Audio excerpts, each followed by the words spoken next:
Իդեպ կառավարությունը մերժեց ազգային ժողովի Հայաստան խմբակցության առաջարկը գույքահարկի կտրուկ բարձրացումը չեղարկելու վերաբերյալ։ Նիկոլ Փաշինյանը գույքահարկի բարձրացումը արդարացնում է շինաշխատանքներով, որ պետք է արվեն։ Փաշինյանը փորձեց արդարացնել նաև կասկածները, թե կառավարությունը այդ գումարները անիմաստ է ծախսելու։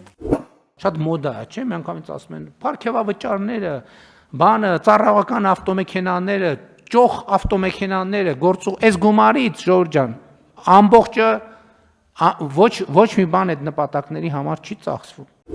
Ամեն օր ծանոթանալով այս կառավարության շռայլ ծախսերը, բնականաբար հանրության մոտ չկա վստահություն, որ այդ գումարները ծախսվելու են իր կամ համայնքի վրա։ Նիկոլ Փաշինյանի հայտարարությունը այդ կասկածները բոլորովին չեն փարատում։ Հիշեցնենք, որ օրինակ Հայաստան համահայկական հիմնադրամի գումարները եւս պետք է չմտնեին պետական բյուջեի եւ ծախսվեին կոնկրետ հավաքագրման հիմքում դրված նպատակով, բայց Նիկոլ Փաշինյանի կառավարությունը համայնքայության հանգանակած 125 միլիոն դոլարը մտցրեց պետական բյուջե եւ ծախսեց օրինակ աշխատավարձ, պարգևավճար, հավելավճարների վրա,